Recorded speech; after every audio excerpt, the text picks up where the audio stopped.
Friends, आज हम arrhythmia के सेकंड पार्ट में डिस्कस करेंगे टैकीअरिथमियास। टैकीअरिथमियास जैसा हमने समझा था कि हार्ट रेट ज़्यादा है, टैकीकार्डिया है, लेकिन एसोसिएटेड रिदम डिस्टर्बेंसेस भी है। अब अगेन इसको हम पाल्स के अगर क्लासिफिकेशन से देखें, पाल्स के अगर प्रिंसिपल्स में देखें तो इसके ट्रीटमेंट में वो बहुत ज़्यादा उसके डायग्नोसिस में नहीं जाते। मतलब डायग्नोसिस होने से पहले कैसे मैनेज करना है उसके ऊपर हम ध्यान देंगे। तो उसके लिए हमको कुछ बेसिक कंसेप्ट समझना ज़रूरी है टैकी अरिथमिया से रिलेटेड। उसके बाद ही हम उसके मैनेजमेंट में और डायग्नोसिस के ऊपर फोकस कर सकेंगे। तो टैकी अरिथमिया में जब भी टैकी अरिथमिया होता है मतलब हार्ट बहुत फास्ट कॉन्ट्रैक्ट कर रहा है। तो जैसा हम सब जानते हैं कि जब सिस्टोल में हार्ट कॉन्ट्रैक्ट होता है तो वो ब्लड को पंप करता है, और जब डायस्टोल में वेंट्रिकल रिलैक्स होते हैं तो वो ब्लड रिसीव करते हैं, और ब्लड रिसीव करने के बाद जब वेंट्रिकल भर जाता है तभी वो नेक्स्ट बीट में उसको पंप आउट कर सकते हैं। अगर आपका हार्ट बहुत फास्ट ब्रीथ कर रहा है, फास्ट बीट कर रहा है, बहुत ज़्यादा फास्ट कॉन्ट्रैक्ट कर रहा है, तो इसमें क्या होगा कि जो फिलिंग फेज है, मतलब डायस्टोल के टाइम पे जो वेंट्रिकल ने ब्लड रिसीव करना चाहिए वो ही कॉम्प्रोमाइज़ हो जाएगा, और नेक्स्ट टाइम जब वेंट्रिकल कॉन्ट्रैक्ट होगा तो वो जितना ब्लड है उतना ही पंप कर पाएगा। क्योंकि डायस्टोल में ब्लड बहुत कम भरा है तो उसका जो स्ट्रोक वॉल्यूम है, जो वेंट्रिकल के कॉन्ट्रैक्शन के साथ में जो ब्लड को इजेक्ट कर रहा है वो कम रहेगा।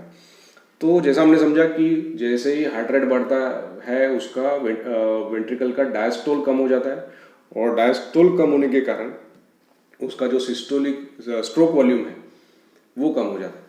इसके अलावा हम ये भी जानते हैं कि डायस्टोल के टाइम पे ही वेंट्रिकल को ब्लड सप्लाई मिलता है। जो करोनरी परफ्यूजन जो है वो डायस्टोल के टाइम पे रहता है जब वेंट्रिकल रिलैक्स रहता है। अगर आपका डायस्टोल कॉम्प्रोमाइज हो गया तो वेंट्रिकल का जो करोनरी ब्लड सप्लाई है वो भी कॉम्प्रोमाइज हो जाता है, और ब्लड कम पहुंचने के कारण जो कार्डियक इस्चीमियाज है उसके चांसेस बढ़ जाते हैं। Blood supply to the ventricle to the heart compromise हो सकता है।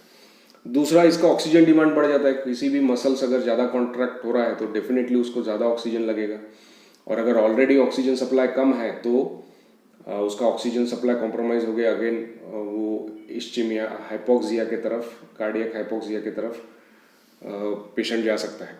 इसलिए टैकीअरिथमिया डेंजरस है, और टैकीअरिथमिया जब भी होता है उसको हम ट्रीट करते वक्त ऑक्सीजन देना बहुत ज़रूरी है, और उसके हार्ट को स्लो डाउन करना ज़रूरी है। कि अगर हमने इसको ट्रीट नहीं किया और एट प्रेजेंट पेशेंट सिम्टोमेटिक नहीं भी है तो आगे चल के इस फिनोमिना के कारण पेशेंट सिम्टोमेटिक हो जाएगा। अल्टीमेटली वो हार्ट फेलियर में चला जाएगा, उसके पल्सेस चले जाएंगे, उसका बीपी चला जाएगा, उसका सर्कुलेशन चला जाएगा, और हो सकता है पेशेंट कार्डियो रेस्पिरेटरी अरेस्ट में भी जा सकता है। ऐसा बहुत बार हमने देखा है कि पेशेंट आता है वो असिम्टोमेटिक रहता है, रिलेटिव्स बोलते हैं कि ये तो इसको कुछ भी तकलीफ नहीं है, लेकिन हम देखते हैं कि उसका हार्ट रेट ज़्यादा है।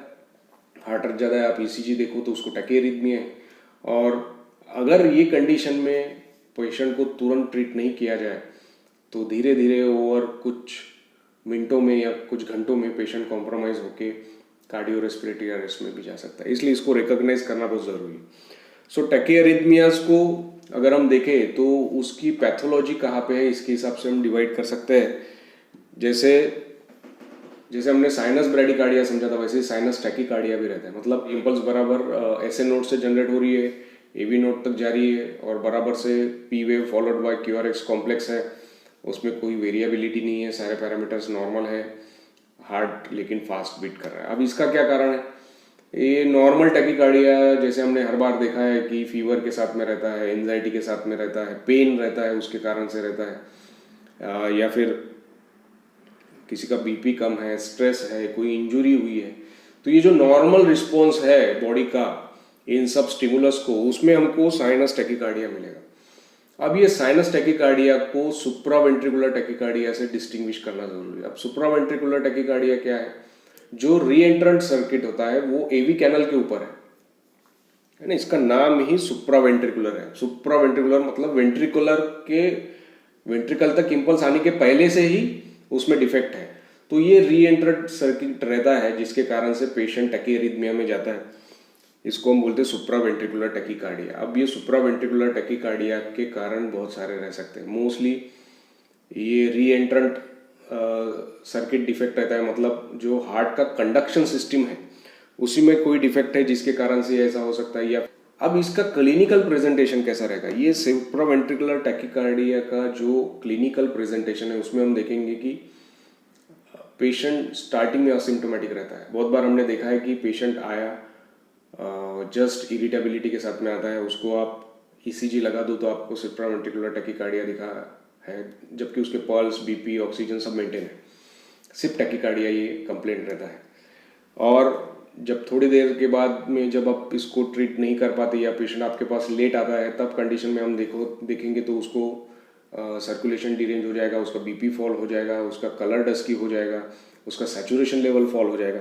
तो इसमें एक लेटेंट पीरियड हमको मिलता है, क्योंकि जैसा हमने समझा था कि अगर टैकीअरिथमिया कुछ देर तक परसिस्ट रहे तो वो अल्टीमेटली कार्डियक फेलियर में जाता है। तो इसका प्रेजेंटेशन इस हिसाब से आ सकता है। बहुत बार पेरेंट्स बोलते हैं कि बहुत ज़्यादा चिड़चिड़ कर रहा है, बराबर से फीडिंग नहीं ले रहा, या फिर सांस बहुत तेज चल रही है उसकी, या फिर बच्चा सुस्त हो गया। ये सारे जो कार्डियक फेलियर के फीचर्स है उसके साथ में पेशेंट आ सकता है। आप देखोगे तो हार्ट रेट उसका बहुत ज़्यादा रहेगा, और उसका अगर हम लीवर देखेंगे तो लीवर साइज बढ़ जाएगा, परफ्यूजन कम रहेगा, क्रेपिटेशंस रह सकते हैं। तो मोस्टली ये इन्फेंट्स में प्रेजेंट होता है सुप्रावेंट्रिकुलर टैकीकार्डिया, और कभी कभी लेट भी प्रेजेंट हो सकता है। तो इसको डिस्टिंग्विश कैसे करने का, जैसा हमने समझा था कि साइनस टैकीकार्डिया भी बोल रहे हैं हम और सुप्रावेंट्रिकुलर टैकीकार्डिया भी बोल रहे हैं, तो क्लिनिकली या फिर इसमें हमको कैसे पता चलेगा? जैसे अगर हम ईसीजी देखें उसका, तो हमको कैसे पता चलेगा? फर्स्ट ऑफ ऑल अगर हम देखेंगे तो साइनस टैकीकार्डिया में अगर बच्चा रोता है तो उसके रोने के और नहीं रोने के हार्ट रेट में फर्क रहेगा, है ना।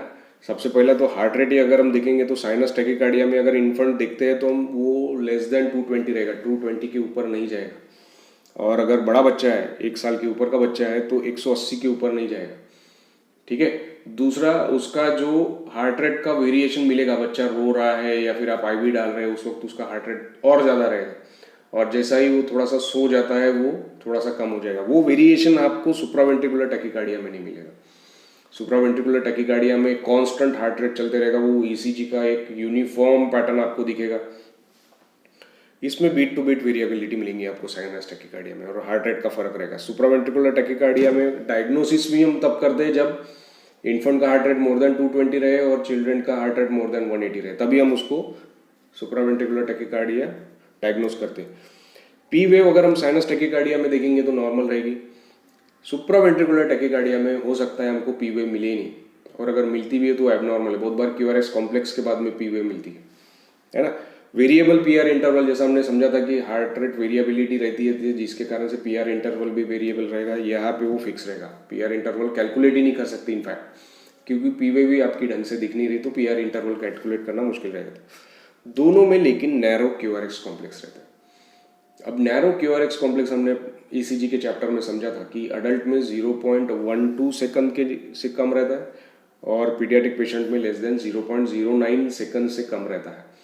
मतलब जो 3 बॉक्स है, अगर उससे छोटा है तो हम उसको नैरो क्यूआरएक्स कॉम्प्लेक्स बोल सकते हैं।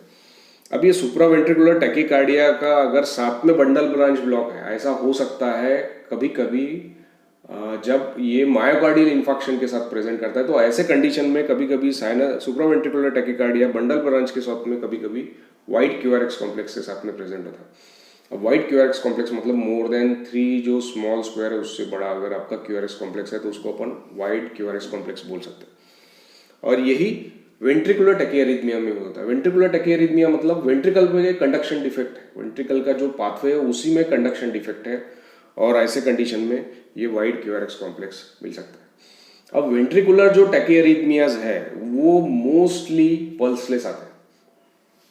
ये बहुत बार प्रॉब्लम के साथ में प्रेजेंट करते हैं, और बहुत बार क्रिटिकल कंडीशन में पेशेंट हमारे पास आता है। अब ये जो वेंट्रिकुलर टैकीअरिथमियाज है, इसके मोस्ट ऑफ द टाइम कारण जो रहता है डिसीज रहते हैं, या फिर कोई सर्जरी रहती है, मायोकार्डियल इन्फेक्शन रह सकता है, या फिर इलेक्ट्रोलाइट्स की एबनॉर्मेलिटी रह सकती है। ये हाइपरकैलेमिया हो सकता है, या फिर हाइपोकैलेमिया, हाइपोमैग्नीसीमिया हो सकता है, या फिर मायोकार्डाइटिस या मायोकार्डियोपैथी में हो सकता है।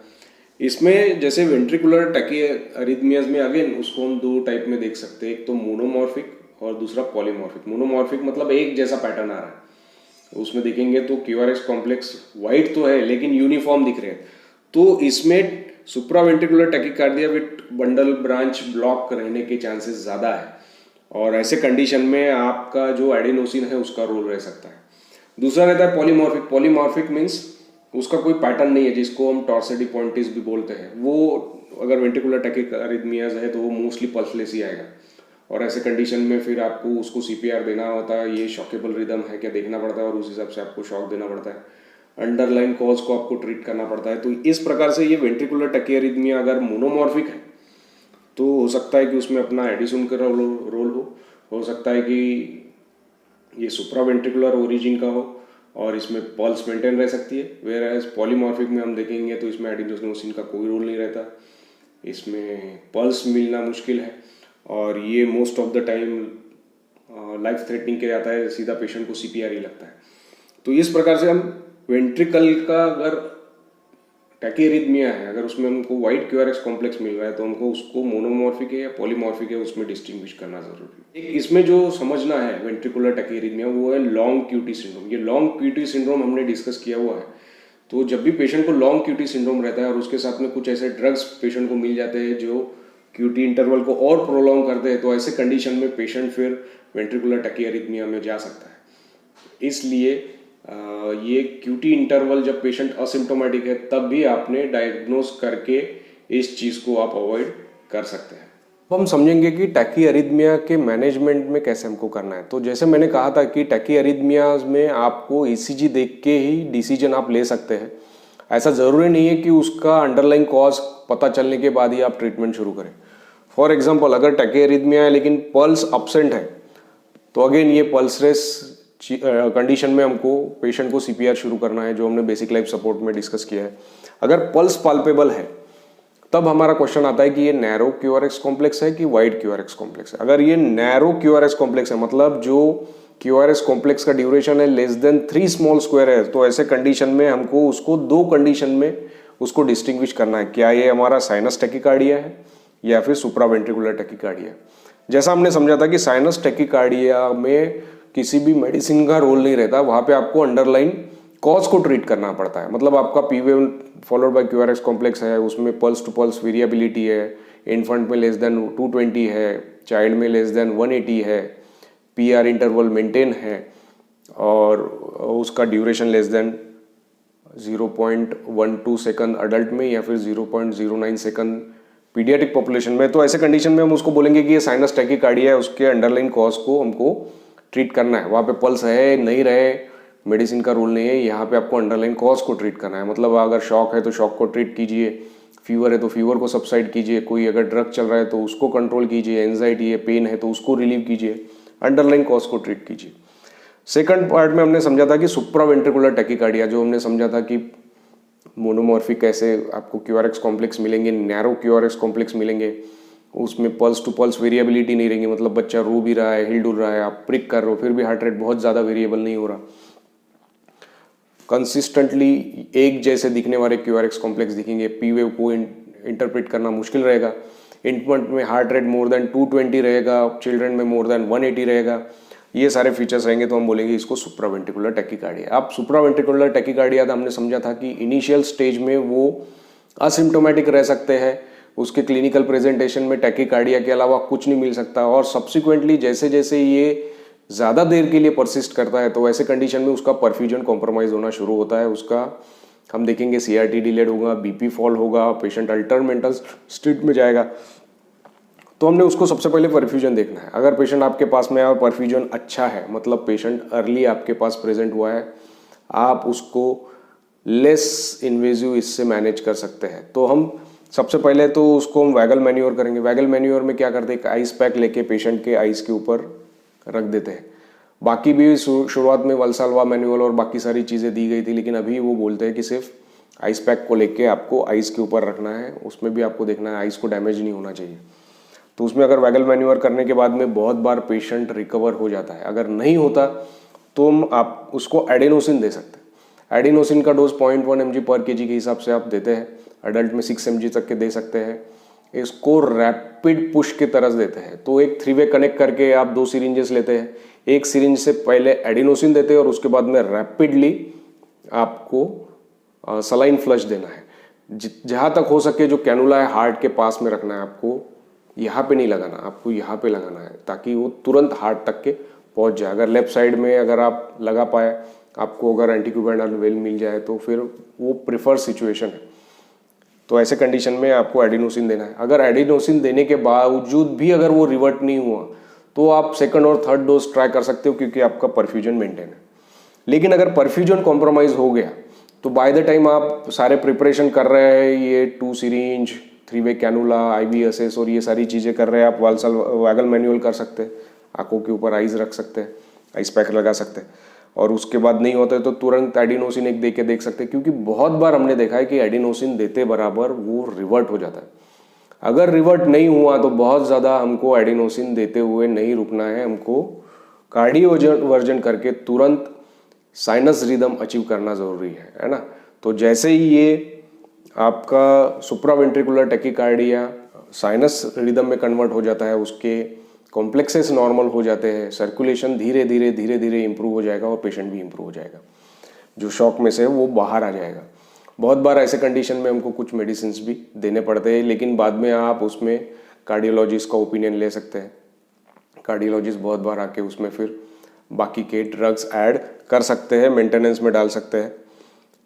बहुत बार इसमें बीटा ब्लॉकर्स भी देते हैं, लेकिन वो सब कंडीशन हमारे इमरजेंसी मैनेजमेंट में नहीं आएगा। ये हमारे पूरे जो मैनेजमेंट में एडिनोसिन, कार्डियोवर्जन, ये चीज़ें आएगी, तब तक के आपको कार्डियोलॉजिस्ट की हेल्प अरेंज करनी है।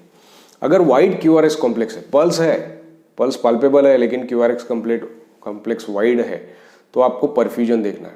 अगेन परफ्यूजन अगर पुअर है मतलब आपका CRT डिलेड दिख रहा है, तो आपको देखना है कि पेशेंट के सिम्टम्स कैसे हैं। अगर पेशेंट अनकॉन्शियस है, शॉक में है, तो आपको तुरंत कार्डियोवर्जन देना है, ठीक है।